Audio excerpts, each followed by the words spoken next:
I'm Dana Lodico with Illingworth and Rodkin. I'm going to talk to you today a little bit about quieter pavement and some barrier discussion. We've been working on highway noise for quite some time now, and in particular with quiet pavement for about 20 years.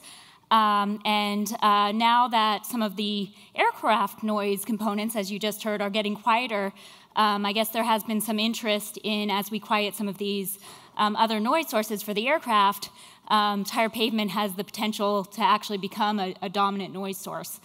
So I'm going to go through some results of research that we have on highways, and you can hopefully apply it to maybe the future of aircraft.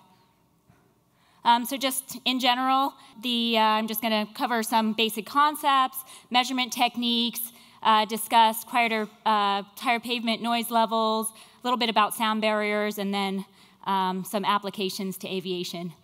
So just so you get a sense that here we're talking about, when we're looking at airport noise, we're talking about all the noise sources that are occurring in the airport. So the aircraft itself, the tire pavement noise, in addition to people talking or other vehicles and whatever is going on.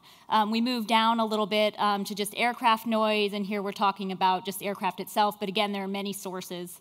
And then we move down to tire pavement noise specifically. So here we're only talking about the noise as the vehicle tire rolls over the pavement. So just to give you some basis of a relative, it is a logarithmic scale noise, so not too difficult, but just to bring it up here. So 1 decibel is noticeable in a laboratory setting. 3 decibels is considered detectable in an environmental setting. So if you're standing on the side of a road, you would notice the difference between 3 decibels.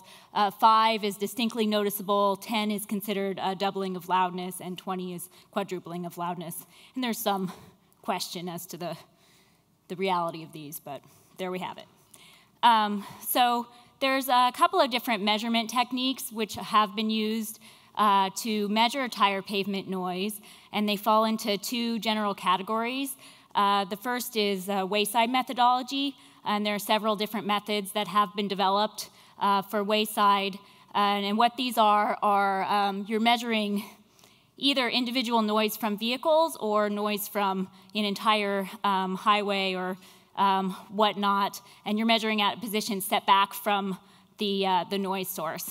So for an aircraft application, we would probably use the controlled pass-by method. So what this is you're measuring an individual vehicle as it passes in front of the microphone at a standard distance from the aircraft, and you would repeat that same aircraft several times to come up with an average. The other methodology that we've been using since about 2002 is at the source tire pavement noise measurements. And in this case, you're measuring the tire pavement noise directly at a location very near to the interface between the tire and the pavement source. And that's the onboard sound intensity method is what we've been using. So here's just a picture of what a controlled pass-by would look like. Vehicle passes, you have your microphone. Again, we are measuring sound pressure here, so it includes all the noise sources that are happening at the site. For the onboard sound intensity method, which is it's more of a direct measurement of the tire pavement noise source, we are using sound intensity. So there's 2 microphones here. And what happens here is you can reject the noises that are not on the sensitive axis, so you're only getting the noise source directly from the interface. So this is just a huge graph of all the pavements that we've measured on highways using one particular test tire, mostly in California. A lot of this is Caltrans research. So there are more than 600 different pavements shown here. And you can see this range in noise levels is quite large. We're getting about a 13 decibel range in the OBSI level. These are just standard highways. And that actually extends to about 20 decibels if you include some louder bridge decks and some quieter test track surfaces. On lower speed roads, so 35 miles per hour, we're seeing about a 10 decibel range. So not too much smaller for considerable reduction in speed. So I wanted to talk a little bit about tires. The aircraft tires are pretty different from highway tires, but we have actually measured some ribbed tires. So this here is the SRTT tire. So this is the current standard test tire that we're using for tire pavement noise measurements in the US. This was the previous tire here, the Aquatred 3. And in terms of light vehicle tires, we have looked at the ribbed tires and blank tires and actually many others. So here we're looking at those same 4 tires compared on a number of concrete sections. So the SRTT, there were 2 of them, are shown in blue and yellow here. The red is the ribbed tire, and then the blank tread is in pink, and the Aquatred 3 is in green. And you're looking at the A-weighted sound intensity level versus the pavement type there. And you can see in general the blank tread, or the ribbed tread tire is very similar in level to the SRTT pretty much across the board, plus or minus. Here's the spectra of those same pavement surfaces. Same colors, so the blue and the yellow are the SRTT. The red here is the ribbed tire. And again, if you're looking at the 3rd octave band spectra, they're again tracking very well between the 2 tires. We also looked at a number of truck tires, and the range here between, so here's the Aquatred, the tire we were just looking at, the original test tire for light vehicles, and then a number of different truck tires.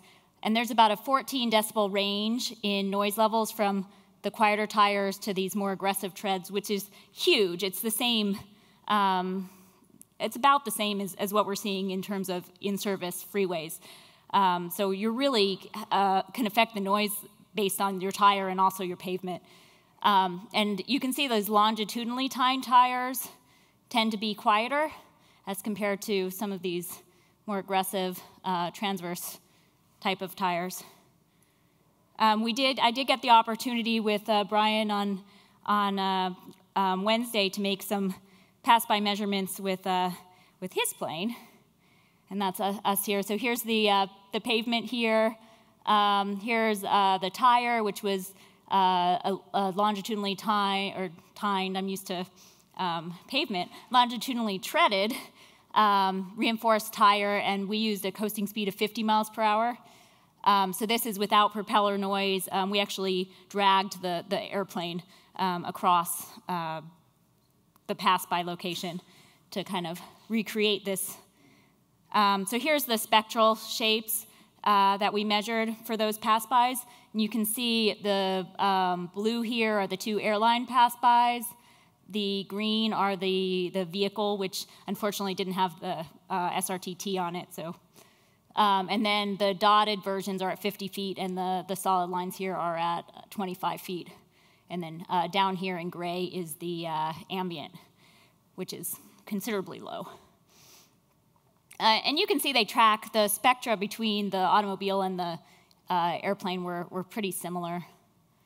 And it looked like it was about 60 decibels at 100 feet overall, which for this, tire and this pavement. So we'd need to obviously research that further in order to kind of put that in with perspective with the rest of the database. And this is 50 miles per hour. So just concluding about tires, we have found that longitudinally ribbed tires are similar to the test tire that we're using for highway applications in both level and acoustical characteristics. The range in OBSI levels for truck tires on a single pavement is about 14 dB, which is similar to the range in pavements that we're seeing for a single tire. The transversely treaded truck tires produce higher noise levels than the longitudinal tires, but the acoustical characteristics and the pavement ranking are typically the same, consistent between tires. the exception being for the more aggressive treaded tires, the ranges get smaller. So moving back to tire pavement noise levels, this is those 600 plus pavements just viewed in a different way. So here we're looking at the onboard sound intensity level versus pavement classification. So the blue here is asphalt, pink here is concrete. Again, we're seeing a range of about 13 dB, the quietest being around 96 or so, and the noisiest being about 109 OBSI level for reference. So the quietest pavement surfaces tend to be for asphalt. They're asphalt surfaces with either very fine aggregate, high porosity, or high rubber content, or a combination thereof. For concrete surfaces, which are a little bit higher in level than the lower asphalt surfaces, they are ground surfaces, usually ground longitudinal surfaces, and drag surfaces. On the noisier end, actually both asphalt and concrete surfaces are really reaching the high end here. For asphalt, it's mostly in the chip seal, which is a very popular pavement these days because I guess it's inexpensive. But also the dense graded surfaces can get pretty loud, and some of the hot mix asphalt. Also, some of the open graded sites, as they age, also produce very high levels. The transverse tined PCC is without a doubt the noisiest on the concrete side. So a little bit more specific, talking about quieter flexible or asphalt pavements. So again, we're talking about small aggregate, so less texture, a high porosity, so you're looking for a high air void content or high rubber content pavements. So here we can see the OBSI level versus aggregate size, and there's a clear relationship there. That's of course not the end of the, not the ultimate answer. There are some other variables here. These two pavements both have actually the same aggregate size, 19 millimeters, but you can see there's about a, 3 decibel difference, so pretty significant between them, and the difference is in the surface texture. So with the dense grade, the surface texture actually goes into the pavement, so it's a negative surface texture, versus in chip seal, it sticks out. So really you're looking for a negative surface texture with small aggregate. Porous pavements are some of the quietest that we've measured on actual in-service roadways. And they're characterized on when you look at the third octave band spectra, they're characterized by this dip in the 1200 to, or 1250 to 2000 hertz bands. And you can see that here with the yellow porous pavement versus the 3 non-porous pavements. The porous pavements do result in a little bit more low frequency noise, which results from just having a larger aggregate, which is pretty typical of porous surfaces. And I actually think that the porous pavement would be even better for a longitudinal groove tire, just because it's reducing some of the air pumping would be coming out of the tire. One additional benefit for the porous pavement is that you're not just achieving the noise reduction at the tire pavement interface, but you actually get noise reduction as the noise propagates over the surface. So here, we're looking at the noise level difference between the tire pavement measurement and the wayside measurement for the same surfaces, so the 3 non-porous surfaces, and then you can see the yellow surface here is porous, and you're getting, quite a bit additional reduction by that surface. So there is some benefit in putting porous pavement not only under the contact area, but maybe at the shoulder or on the side of the runway or roadway. So moving into some concrete surfaces. Here you can see this is a burlap drag surface. which resulted in an OBSI level of about 101. And these tend to be some of the quieter concrete surfaces. However, they're not always quiet. And again, this has to do with exposed aggregate. So you can see in this chart here, which is just the spectra of a bunch of different drag surfaces, there's this one surface which is considerably louder, and that is an exposed aggregate surface. So again, you're getting this aggregate that's sticking out, positive texture. So the direction of tining, everybody I think in California probably knows about this because there was this big conversion from transverse tined to longitudinally tined pavements throughout the state and actually throughout the country at this point. So California is no longer using transverse tining on their roadways, but there's a significant difference between, so longitudinally tined, you're driving in this direction across the pavement versus uniform and transverse tining. Uniform, obviously their tining is uniform and random is random. So you're seeing 102 for longitudinal versus 107, 109 for the uniform and random transverse. So it's a pretty significant difference. That's, what, 5 to 7 dB. And you can see it in the spectra as well. So the yellow line here is the uniform transverse tine. And you can see there's this tonal component, which is just due to that uniformity in the tining. However, if you move to the random tining, although you do get rid of the tonal component, you actually raise the overall level considerably versus the longitudinal tined surface here in blue, which is quieter. Within longitudinal tining, we're just getting back to the same basic things where you want to make a quieter surface, you want to reduce the positive pavement texture, and also reduce the large scale texture. So a common pavement rehabilitation strategy is grinding, which has been very effective, I guess, to rehabilitate the pavement for other purposes, but it also is effective for noise. And here we have a surface, this is on Shasta 50, which started out at 112 decibels, and then after grinding it went down to 102. So, I mean, that's just a massive reduction in noise level here. And we are finding that, so you can, if you kind of squint your eyes and look at this, you could see it's a longitudinal ground surface, and the blade spacings are, the smaller the blade spacing, the better, essentially, to come up with a quieter surface. So I wanted to talk a little bit also about noise barriers.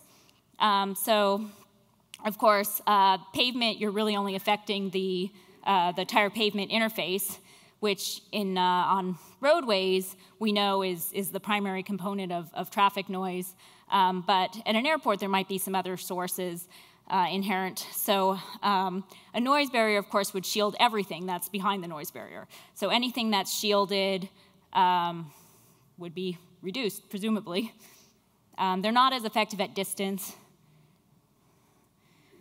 So I just threw in some, calculated out some theoretical noise reductions that you would expect from different barrier heights based on the height of the noise source for a ground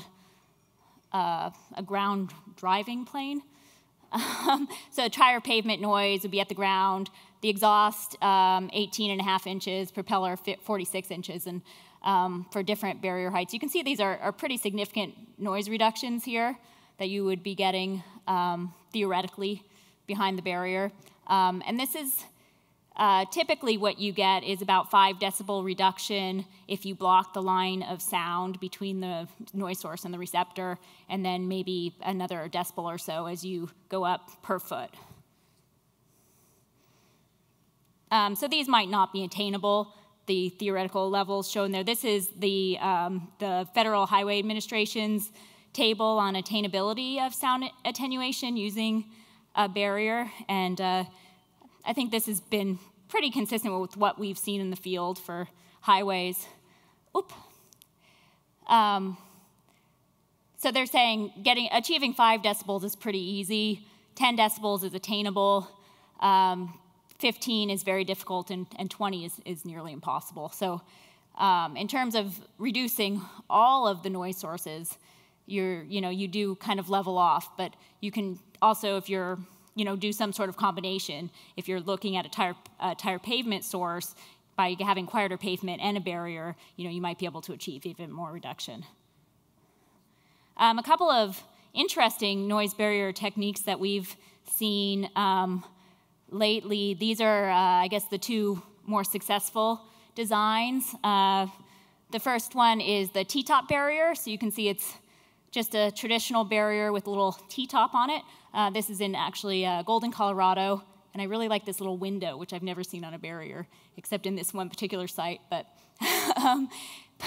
we had the opportunity to, this is a 14-foot barrier. And unfortunately, it was kind of a precast situation. So we couldn't measure the barrier with and without the T-top. But they set up kind of a mock-up case for me with a 5-foot high barrier with and without the T-top. And we were able to measure that, and I'll show you that in the next slide. Another popular innovative noise barrier is the absorptive vertical barrier. So this is in Northern California in Marin County. So they have absorption on the inside of the wall here. And those are especially good in certain kinds of geometries. So here's the T-top results. And these are just the noise reduction below a traditional barrier. And here at the 10-foot distance, you're really still in the shadow zone, so these are probably higher than you would be getting if you were behind an actual taller barrier. But at 15 feet, you're getting an additional 3 decibel and 4 decibels at 20 feet behind the T-top as opposed to just a traditional barrier. So that's a pretty big deal. Now, in terms of actual material, you're really ending up with about the same amount of material. If you just took that T-top and put it straight up, you would end up with probably about the same results. But you're reducing the height for visibility purposes or whatnot. Another interesting thing that we looked at was putting insulation on the top of the T-top, and that actually did result in about a 1 to 2 dB of additional attenuation above the T-top itself. We tried using recycled rubber, which is a popular thing to use up these days, and it actually didn't do very much for us. It actually made the results a little bit worse from just the T-top itself. In terms of the absorptive vertical barriers, you're really defined by the geometry. So what you're doing is you're reducing the reflections from the barrier. So here's the noise source here. If the barrier is located on the other side of the noise source and you have a flat geometry, the reflections are adding 1 to 2 decibels. So if you put absorption on the barrier, you would be reducing the level by that amount. For a geometry where the receptor is located below the barrier, you're really not making much of a difference from reflections because the reflections are just going over the receptor location. However, if you're in this sort of geometry where you have a barrier and the source below the receptor, and the receptor can see the wall, but they cannot see the direct source here, you actually can get significant reduction from using absorption on the wall. So 3 to 5 decibels. Just a summary in the innovative noise barriers. The T-top, we saw additional 3 to 6 below conventional barriers. Literature, we're seeing a little bit less than that. The T-top with absorptive material on top was additional 1.5 to 2 decibels from just the plain T-top, and that's consistent with literature. For the absorptive vertical barrier, the reduction is dependent on site geometry, with about 3 to 5 dB reduction possible for some geometries. So in conclusion, so for tire pavement noise levels for automobiles, we're getting a noise range of about 13 decibels at highway speeds. For in-service roads, that's extended to about 20 decibels for, if we include the louder bridge decks and the quieter test track surfaces, 10 dB for low-speed roads. The longitudinally or groove tires respond very similar to the SRTT. So we think that these results are probably applicable to more of an aircraft type tire. The quietest flexible pavements have fine aggregate, high porosity, or high rubber content. And the quietest rigid pavements are ground longitudinal surfaces with small blade spacing.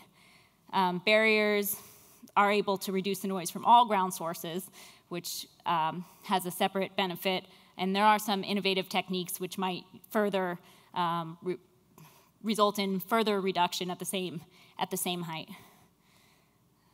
So to finish up, I just wanted to, we just synthesized all of our tire pavement research that we've been conducting for Caltrans and elsewhere since about 1998, which I guess is now 20 years, but into this document, which you should, if you're interested, take a look at. It's a pretty robust document. It's, I don't know, 180 pages. So you may not get through it all, but there's a lot of great information in there about techniques and about pavements and all kinds of stuff. So it's worthy of a look if you have any interest. So thank you, and I don't know if I have time for questions. I heard the ding.